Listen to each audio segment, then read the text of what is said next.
Hello friends, ನಾನಿವತ್ತು ಕೆಂಪು ಮೆಣಸಿನ್ಕಾಯಿದ್ದು ನೆನೆ ಇಟ್ಟಿದ್ದೀನಿ. ಇದನ್ನು ಚಟ್ನಿ ಮಾಡೋಣ ನಾವು. ತುಂಬಾ ಟೇಸ್ಟಿಯಾಗಿರುತ್ತೆ. ಪರೋಟ, ರೋಟಿ, ಚಪಾತಿ ಜೊತೆ, ಕೊನೆಗೆ ಸಾಂಬಾರು ಇಲ್ಲ ಅಂದ್ರೂ ಈ ಚಟ್ನಿ ಜೊತೆ ಬಿಸಿ ಬಿಸಿ ಅನ್ನನ ತಿನ್ಬೋದು. ಇದನ್ನು ಹಿಂಡಿ ತಗೊಳ್ಳೋಣ. ಇದನ್ನು ಬೆಳಗ್ಗೆ ನೆನೆ ಇಟ್ಟಿದ್ದೀನಿ. ಬ್ಯಾಡಗಿ ಮೆಣಸಿನ್ಕಾಯಿ ಒಣದು ನೀರಲ್ಲಿ ನೆನೆ ಇಟ್ಟೆ ಮತ್ತೆ ಮೆತ್ತಗಾಗುತ್ತೆ.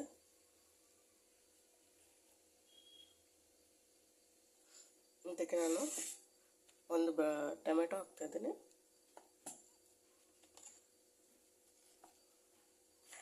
ಹಾಗೆ ಒಂದು 4-5 ಬೆಳ್ಳುಳ್ಳಿ. ಸ್ವಲ್ಪ ಬೆಳ್ಳುಳ್ಳಿ ಜಾಸ್ತಿ ಇದ್ದರೆ ಟೇಸ್ಟ್ ಕೊಡುತ್ತೆ.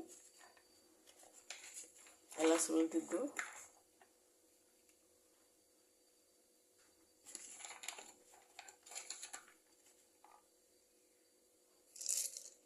ನೋಡಿ. ಇದು ಚಿಕ್ಕ ಲಿಂಬೆಹಣ್ಣು ಗಾತ್ರದಷ್ಟು ಬೆಲ್ಲ.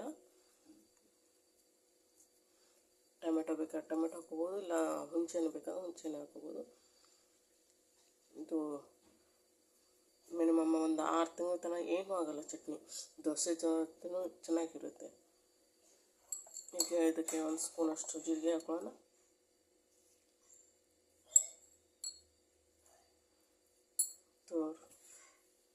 ರುಚಿಗೆ ತಕ್ಕಷ್ಟು ಉಪ್ಪು.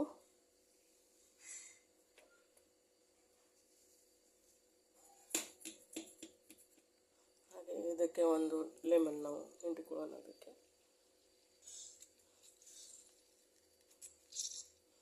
ಇದು ಜವಾರಿ ಟೊಮೆಟೊ ತೊಗೊಂಡಿದ್ದೀನಿ ನಾನು.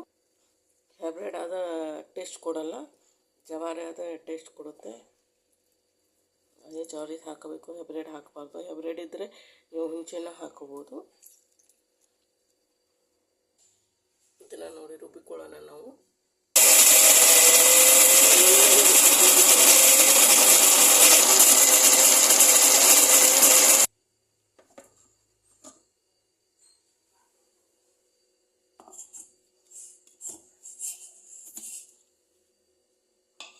ನೋಡಿ ಎಷ್ಟು ಸ್ಮೂತಾಗಿ ನುಣ್ಣಗೆ ರುಬ್ಬಿಕೊಂಡಿದೆ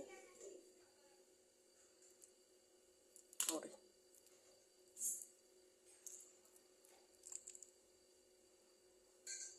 ಇದನ್ನು ನಾವು ಬಾಟಲಲ್ಲಿ ಹಾಕಿ ಫ್ರಿಜರಲ್ಲಿ ಇಟ್ಟುಬಿಟ್ಟರೆ ಮುಗೀತು.